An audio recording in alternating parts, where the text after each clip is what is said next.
कि परम पूज्य बाबा साहब डॉक्टर भीमराव अम्बेडकर को इस बात का अंदेशा था जी, कि ये सरकारें जो हैं, जो इन लोगों को जो है गुमराह करके इनका वोट हासिल करके हो सकता है कि गलत मंशा के लोग जो है सत्ता में काबिज हो जाएं जी, और फिर गलत लोग अगर काबिज होंगे तो इनका भला नहीं होने वाला। इसीलिए उन्होंने जो है इस बहुजन समाज को विशेष तौर पर जो है एक ऐसा धम्म देकर गए सन 1956 में, जिसके जरिए उसकी जो जितनी भी समस्याएं थी, राजनीतिक समस्या हो, सामाजिक समस्या हो, कोई सी भी समस्या हो, वो दूसरे दूर कर सकते थे। लेकिन ये दुर्भाग्य है इस समाज का कि वो परम पूज्य बाबा साहेब डॉक्टर भीमराव अम्बेडकर की जो असली बात थी उसको नहीं समझ पाया। ऐसे कभी वैर शांत नहीं होता। ये ब्राह्मण संस्कृति नहीं है, ये जो है श्रमण संस्कृति है। जी। ब्राह्मण संस्कृति हमें ये बोलती है कि वैर से ही वैर शांत करेंगे हम जो है, हाँ, हाँ। ईंट का जवाब पत्थर से देंगे। जी, और यही बात हमारे नेता भी कहते हैं, जी। यही बात जो है भीम आर्मी वाले हों, भीम सेना वाले हों, तमाम लोग ये बात करते हैं कि ईंट का जवाब पत्थर से देंगे। कोई हमें एक गाली देगा, हम 10 गाली देंगे, हम जो है मूंछों पर ताप देंगे। ये ब्राह्मण संस्कृति है, ये बौद्ध संस्कृति नहीं है। वकील साहब, मैं बौद्ध ये बनकर घूम रहे हैं, हाँ, हाँ। जिन्होंने हिंदू धर्म छोड़ दिया है, जिन्होंने बौद्ध धर्म अपना लिया है, अपने नाम के आगे बौद्ध लगा लिया है, जी। क्या वे आज बौद्ध धर्म की संस्कृति को जो है अडॉप्ट कर चुके हैं? क्या उनके भीतर अगर हम झाँक कर देखें, क्या हमें बौद्ध धर्म संस्कृति मिलती है? तो हम ये पाते हैं कि उनके भीतर जो है किसी भी तरीके से बौद्ध धर्म संस्कृति में नहीं मिलती है। वहाँ पर जो है संस्कृति तो हिंदू धर्म की है, सिर्फ बाहर का आवरण बदल गया है। सिर्फ उनके मंदिर मस्जिद जो है, जो पहले मंदिर जाते थे, उन्होंने बुद्धिया जाना शुरू कर दिया है। उनका पहले जो गुट था वो आरएसएस का था, तो उनका अब जो बहुजन समाज हो गया है। यही परिवर्तन हुआ है। अगर उनसे धम्म के बारे में पूछो जरा सी बात जो है कि उन्होंने बुद्ध और उनका धम्म जो किताब बाबा साहब ने लिखी, क्या वो पढ़ी है? किसी ने नहीं पढ़ी एक बार भी जो है। बुद्ध धर्म का कोई सिद्धांत मालूम है? कोई सिद्धांत मालूम है? बहुत सारे लोगों को, अधिकांश लोगों को, 99% लोगों को संविधान हमें अधिकार देता है कि आप कहीं पर भी इकट्ठे हो सकते हैं, अपने कार्यक्रम कर सकते हैं, कुछ भी कर सकते हैं, बशर्ते कि उन कार्यक्रमों में आप जो है हिंसात्मक कोई कार्यक्रम ना करें, कोई हथियार ना लेके चलें, कोई भी कार्यक्रम कर सकते हैं। ये संविधान के अंतर्गत आर्टिकल 19 के तहत जो है हमें स्वतः स्वतंत्रता है, इसके लिए किसी आदेश की जरूरत नहीं है। जी। अब अगर ये सरकार जो है ये कहती है कि आपको आदेश लेना चाहिए था, तो मुझे लगता है कि आज मुझे रोड पर चलने के लिए भी सरकार से पहले याद लेनी पड़ेगी कि मुझे यहाँ से दिल्ली जाना है, बताइए कौन सी रोड से जा सकता हूँ मैं। जी, जी।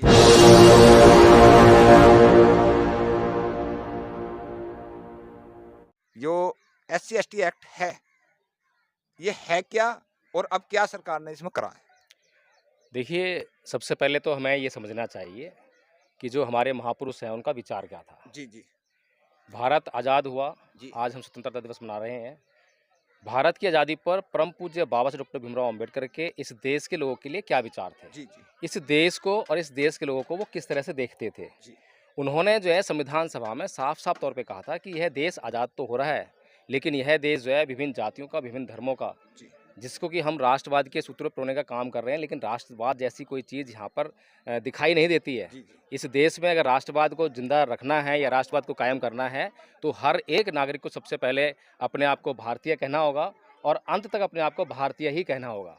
उसके बाद कुछ हो सकता है वो, उसके बाद उसकी जाति हो सकती है, उसको कोई धर्म हो सकती है, कुछ भाषा हो सकती है, कुछ क्षेत्र हो सकता है। जी। लेकिन सबसे पहले और अंत तक जो है वह केवल और केवल भारतीय है। ये बाबा साहब डॉक्टर भीमराव अम्बेडकर ने ये संविधान सभा में बातें कही थी। इसके अलावा जो है यही भी कहा था कि हमने जो है आज राजनीतिक स्वतंत्रता तो मिल गई है, राजनीतिक समानता तो मिल गई है, लेकिन आज भी हम जो है और आगे जो हमें समस्याएँ फेस करनी है, समस्या को जो सामना करना पड़ेगा, बड़ी भयंकर समस्या है। वो समस्या है आर्थिक असमान, सामाजिक असमानता की, सांस्कृतिक भेदभावों की जो है, सांस्कृतिक जो मतभेद हैं, उनकी असमानता को, उनके दंश को हमें झेलना पड़ेगा। इनको हमें जो है काउंटर करना पड़ेगा और जो सरकारें स्थापित होंगी इस देश में जो है संविधान के माध्यम से, उनके ऊपर बहुत भारी ज़िम्मेदारी आने वाली है, इन समस्याओं को काउंटर करने के लिए। तो स्वतंत्रता दिवस जो कि 1947 में पहला मनाया गया, उसके बाद आज हम मना रहे हैं 2023 में।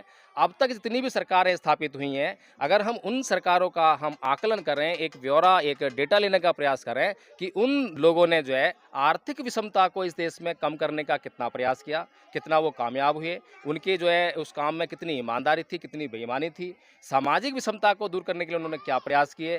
तो अगर आज हम 2023 का माहौल देखें इस देश का, इस देश की सामाजिक व्यवस्था देखें, इस देश की आर्थिक व्यवस्था देखें, तो हम ये देखते हैं कि जो अंग्रेज़ों की व्यवस्था थी, वहाँ कम से कम जो है हमारे समाज को, जो कि उसकी हज़ारों सालों से जो आवाज़ को दबाया गया था, लेकिन वहाँ पे उसको जो है आवाज़ उठाने का एक मौका मिला था। जी, जी। लेकिन आज पुनः हम देख रहे हैं कि आज़ादी के 75-76 साल के बाद भी जो है हमें आज और ज़्यादा अच्छी तरह से आवाज़ उठानी चाहिए थी, लेकिन जहाँ पर जो कि आप देख रहे हैं कि स्तंभ का यहाँ पे निर्माण कराया गया है, आज उसके उपलक्ष्य में एक कार्यक्रम यहाँ पे आयोजित किया गया था।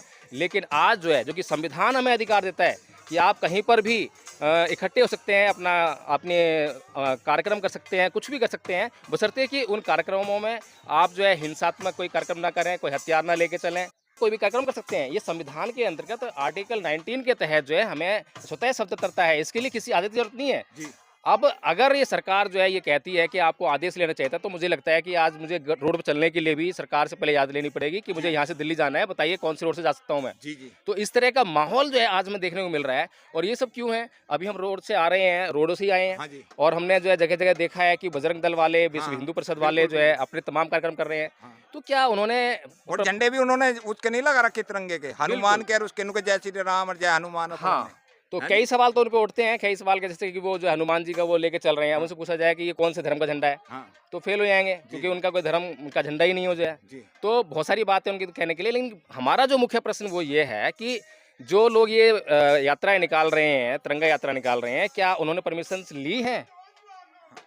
और अगर उन्होंने परमिशंस ली हैं, तो आप जिन्होंने परमिशंस दी हैं, तो यहाँ पर जो है यहाँ भी एक कार्यक्रम हो रहा था, बहुजन समाज कार्यक्रम कर रहा था। वह वर्ग कार्यक्रम कर रहा था जो कि पिछड़ा हुआ है, जो कि दबा कुचला समाज है, जिसकी आवाज़ उठाने के लिए बल्कि आपको प्रेरित करना चाहिए।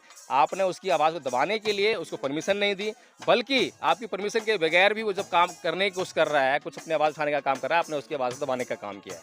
तो आज हम जो है देखते हैं कि 2023 में जो हमारी जो सामाजिक आज़ादी है वो हमें नहीं मिल रही है। सामाजिक भेदभाव और बढ़ गया है, अत्याचार बढ़ गया है। अभी भी जो हमारे जो अपने राजस्थान में देखा है कि पानी का घड़ा छू लेने पे मृत्यु कर दी जाती है, मूंछ रखने पे, घोड़ी चढ़ने पे जो है, आज भी ये चीज़ें इस देश में कायम हैं। और ये मैं कहूँ कि सरकारों के ऊपर संविधान के ज़रिए ज़िम्मेदारी तो है, जी, लेकिन मैं ये समझता हूँ कि परम पूज्य बाबा साहब डॉक्टर भीमराव अम्बेडकर को इस बात का अंदेशा था जी, कि ये सरकारें जो हैं, जो इन लोगों को जो है गुमराह करके, इनका वोट हासिल करके, हो सकता है कि गलत मंशा के लोग जो है सत्ता में काबिज हो जाएँ। जी, और फिर गलत लोग अगर काबिज होंगे, तो इनका भला नहीं होने वाला।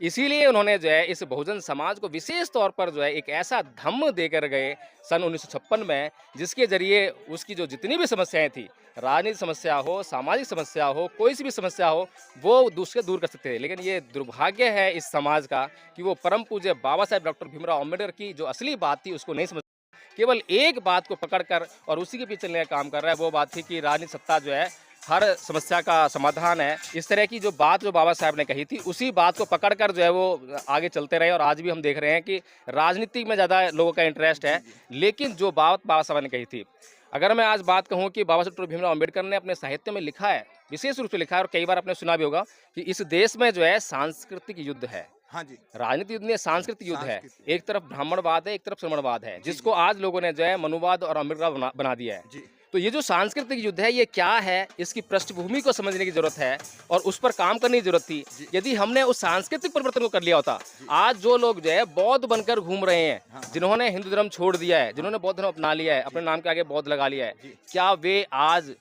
बौद्ध धर्म की संस्कृति को जो है अडॉप्ट कर चुके हैं? क्या उनके भीतर अगर हम झाँक कर देखें, क्या हमें बौद्ध धर्म संस्कृति मिलती है? तो हम ये पाते हैं कि उनके भीतर जो है किसी भी तरीके से बौद्ध धर्म संस्कृति हमें नहीं मिलती है। वहाँ पर जो है संस्कृति तो हिंदू धर्म की है, सिर्फ़ बाहर का आवरण बदल गया है। सिर्फ़ उनके मंदिर मस्जिद जो है, जो पहले मंदिर जाते थे, उन्होंने बुद्ध विहार जाना शुरू कर दिया है।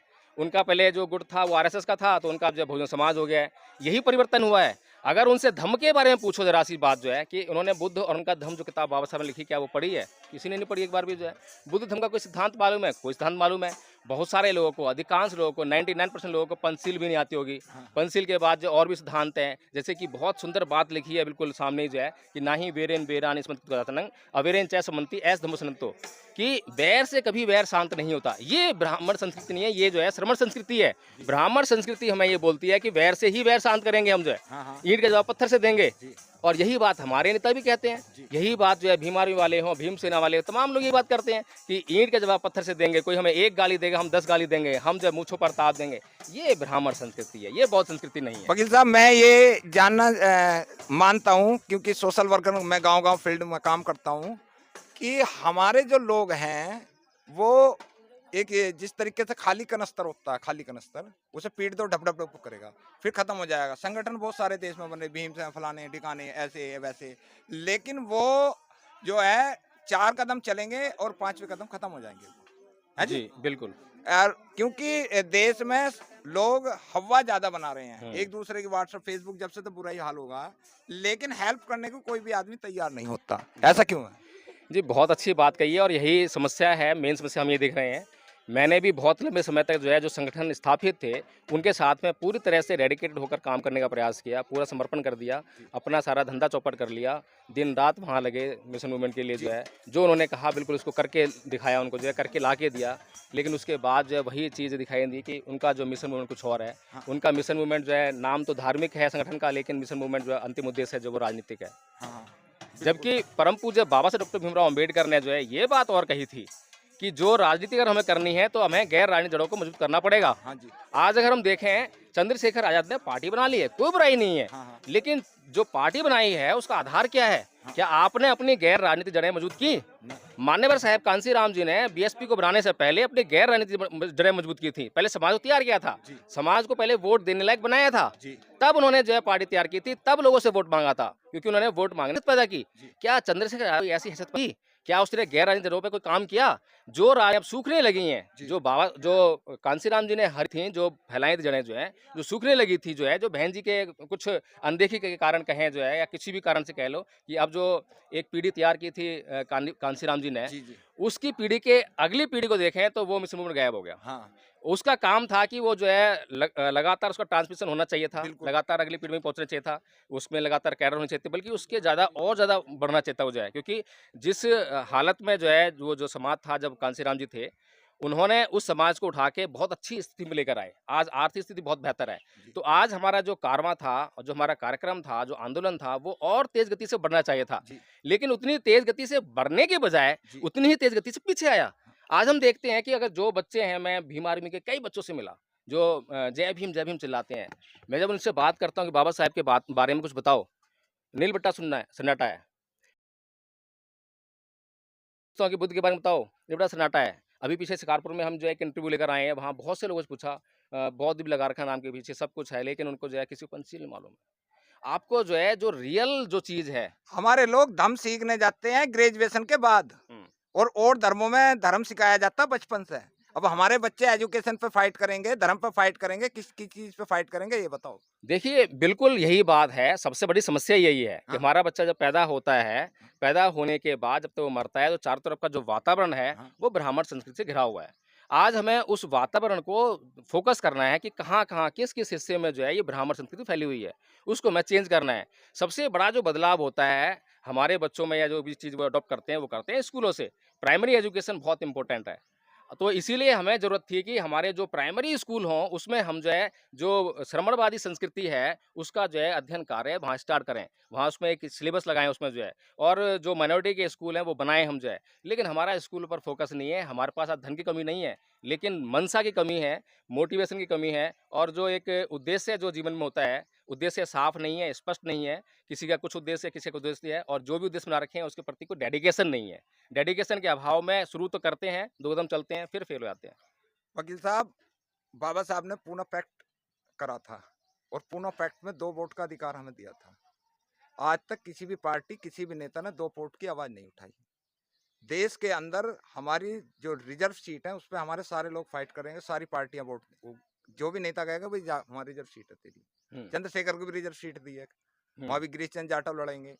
लेकिन जहां हमारी जनरल सीट है हुँ, और हमारी आधी आबादी है, ना तो उसकी आवाज मीडिया उठा रही है कि भाई यहाँ फाइट क्यों नहीं करते हो, जब हमारी खुद की वोट इतनी है कि हम स्वयं जीत जाएंगे, दूसरे से हमें वोट की जरूरत नहीं है, उसके लिए नहीं कहते हमारे लोग। और दूसरी बात, बाबा साहब ने कहा अंतरजातीय शादी करो। अंतरजातीय शादी का हमें कितना नुकसान हो रहा, कभी आप लोगों ने उसके पर विचार करा? जो हमारे समाज की बहन बेटी से शादी करता है अंतर समाज का व्यक्ति, वो चुनाव के टाइम पे उसे ही खड़ी कर देता है, हुँ। उसे ही खड़ी कर देता है। क्यों कर देता है? नु कहा भाई यूएससी है। तो इस पे आप लोगों को एक वोट डालना चाहिए, क्योंकि आप वकील हैं, कि भाई जिस लड़की की भी शादी अंतर जाति शादी होगी, उसका जाति सर्टिफिकेट उसके पति के नाम से बनना चाहिए। नहीं जो हम वो नहीं हो करेगा, सॉल्यूशन नहीं होगा है। सब। ऐसा वो है, दूसरे समाज की भी हमारे से कर रही है, उसका एससी बनाओ, आप ये देखिए उसका एससी समस्या बनाइए ना। समस्या ये कहाँ तो पर है? मुद्दे नहीं, हैं। नहीं, अगर आपकी लड़की जो है आपने अच्छी तरह समझा दी है, हाँ आपने उसके अंदर मिशन मूवमेंट दे दिया भाई, है। जिससे शादी होगी उसकी मानेगी, हमारी नहीं मानेगी वो। नहीं, नहीं, ऐसा नहीं है ना। नहीं, आपकी लड़की आपने किस तरह तैयार की है? आपने उसको बोलना सिखाया है क्या? आपने उसको मिशन मूवमेंट दिया है क्या? उसने उसको बुद्ध धर्म सिखाया है क्या आपने? जो बुद्ध धर्म सारी समस्या का समाधान नहीं है। जो अंतर जाति आप शादी मुझे ये करते बता हैं, दीजिए कि बौद्ध धर्म जो है कौन सी समस्या का समाधान नहीं है? आज इस पे बता दीजिए आप मुझे। अंतर जाति शादी पर आवाज कैसे उठाओगे? अंतर्जातीय जो शादियां हैं, उनका बौद्ध धर्म से क्या संबंध है? संबंध कैसे नहीं है? फिर बताइए वो क्या राजनीति संबंध में है? हमारा शोषण कर रहे हैं। राजनीति का बौद्ध धर्म से क्या संबंध है? भाई हमारे अच्छे अच्छे लीडर राजनीति में हार जाते हैं जाके, क्योंकि बौद्ध वहां धर्म पे ऐसी की महिला खड़ी कर दी, ले भैया बौद्ध धर्म हार जो गए। है आपका अपना व्यक्तिगत विकास करता है। बौद्ध धर्म हमारा आपके व्यक्तित्व का निर्माण करता है। हाँ आपके अंदर जो है लोभ है, लालच हाँ, है, सब कुछ है, तमाम तरह बिल्कुल। की हाँ, बिल्कुल है, परेशानियां हैं। ठीक। जो इसको हम मनुवादी कह रहे हैं वो भी इंसान है। हाँ ठीक है, उसके अंदर भी समस्या क्या है? वही है जो हमारे अंदर है। हाँ हमारे अंदर काम, क्रोध, लोभ, मोह है। हाँ उसके अंदर भी काम, क्रोध, मोह, लोभ है। बिल्कुल है। उसको पूरा करने के लिए वो हम पे अत्याचार करता है। हाँ। और हम भी अपने भीतर जो है उसको पूरा करने के लिए हम भी किस पे अत्याचार करते मेरा हैं। कहना समस्या ये है कि बौद्ध धर्म ये क्या चाहता है कि वो भी अपने भीतर से काम, क्रोध, मोह, लोभ को निकाले, अपने चित्त को बिल्कुल परिष्कार कर ले, उसे शुद्ध कर ले, और हम भी कर लें। जब उस आदमी का जो है चित्त शुद्ध हो जाएगा, तो वही आदमी जो है हम पे अत्याचार करने के बजाय हमारे कल्याण के लिए काम करने लग जाएगा। ये बौद्ध धर्म का उद्देश्य है, जिसको कि हम और हमारा समाज समझ नहीं पा रहा है, और सिर्फ राजनीति का झंडा उठा उठा के जो है नीले झंडा लेके मेरा जो है नीली कहने क्रांति का बरता हुआ है। वकील साहब शॉर्टकट मतलब ये था कि चाहे एससी की लड़की ब्राह्मण से शादी करो आप या अभी भी ब्राह्मण की जातिवाद लड़की में एससी अटके से हुए शादी हैं। करो, उनका जो जाति सर्टिफिकेट है देखिए, उसको समझिए आप अगर पहले। हमने अपने बच्चे को तैयार नहीं किया जाति है। सर्टिफिकेट, अरे रुको यार, हाँ, हाँ, जाति सर्टिफिकेट है हाँ। वो शादी के बाद पति का नाम मैं आपकी लगता है, बात समझ रहा हूँ। वाइफ ऑफ पति मैं आपकी लगता है। बात समझ रहा हूँ। हाँ, तो थोड़ा सा वो मेरा वाइफ ऑफ मेरा पति जवाब ले होना लो इस चाहिए पे ना। जो है, आपकी बात मैं समझ रहा हूँ। हाँ जो लड़की हमारी किसी और घर में जा रही है, हाँ ठीक है? हाँ तो 2 बातें हैं। जी हमारे घर में भी किसी की लड़की हाँ हाँ आती है, बिल्कुल आएगी। लेकिन वो तब आती है, हाई कास्ट की लड़की हमारे घर में तब आती है जब हमारा लड़का आईएएस, आईपीएस बन जाता है, हाँ ठीक। कोई अच्छी नौकरी या अच्छा रुतबा कमा लेता है। जी तो दूसरा आदमी जो है इस बात को भूल जाता है कि हमारी जाति क्या है। जी तो हमारे जो घर में जो है दूसरी लड़कियाँ आती है, हाँ लेकिन हमारी लड़कियाँ जो हैं उनके घर में जा रही हैं। जी तो उनका जो मकसद है, उनका जो मोटिव है, जो आप कह रहे हैं कि अगर राजनीतिक मोटिव है, और क्योंकि वो चुनाव नहीं लड़ सकते हैं, लेकिन वो अपनी बीवी को चुनाव लड़ा सकते हैं, तो जिस तरह की आप बात कर रहे हैं, तो हमारी कोई भी ऐसी महिला, कोई भी ऐसी लड़की, देखिए लव अफेयर अलग अलग चीज़ होती है। हाँ, हाँ। वहाँ जो है परिवार का कोई बस नहीं चलता है। जी जी वहाँ लड़की अपनी मर्जी शादी कर रही है। लेकिन अगर हम बचपन से जो है अपने बच्चे के अंदर अपनी संस्कृति जो है बिल्कुल बैठा देंगे, उसके अंदर जो है बहुत अच्छी तरह से उसको बता देंगे, तो वो जो है हर जहाँ भी जाएगी वहाँ परिवर्तन करेगी। जी जी बुद्ध ने जो है ऐसे-ऐसे टेढ़े लोगों को परिवर्तित कर दिया, इतने खूंखार लोगों को परिवर्तित कर दिया, लेकिन आज हम जो है सीधे-साधे लोगों को भी परिवर्तित नहीं कर पा रहे हैं। जी जी कारण ये है कि जो हमारे पास होगा वही हम देंगे। जी अगर हमारे पास कुछ है ही नहीं तो हम क्या देंगे? मैं यहाँ पर आए हुए लोगों से अगर बौद्ध धर्म के सिद्धांतों पर चर्चा करना चाहूँ, तो मुझे नहीं लगता कि 1-2 को छोड़ के जो है कोई अधिक चर्चा कर पाएगा। जी तो जब हमारे पास कुछ है ही नहीं, तो हमारे सामने कोई व्यक्ति आ जाएगा तो हम उसको क्या देंगे? तो सबसे बड़ी ज़रूरत ये है कि जो बाबा साहब डॉक्टर भीमराव अम्बेडकर ने कहा है, उसको समझने की ज़रूरत है। कांसी राम जी अगर उसको नहीं समझते, उसको फ़ॉलो अप नहीं करते, तो वो अपने उद्देश्य में कभी कामयाब नहीं हो पाते। बाबा साहब डॉक्टर भीमराव अम्बेडकर को कांसी राम जी ने पूरी तरह समझा और उसी का फ़ॉलो अप किया, डिट्टो फ़ॉलो अप किया, तभी वो कामयाब हो पाए। ये समाज भी तभी कामयाब हो सकता है, जब वो बाबा साहब डॉक्टर भीमराव अम्बेडकर को, उनके सिद्धांतों को अच्छी तरह से समझे और उसको जो है इम्प्लीमेंट करने का काम करे, तभी कामयाबी मिल सकती है। बहुत बहुत धन्यवाद आपका, बहुत जी, बहुत बहुत धन्यवाद साधुवाद। आपका हमारे भी। साथ वकील साहब थे।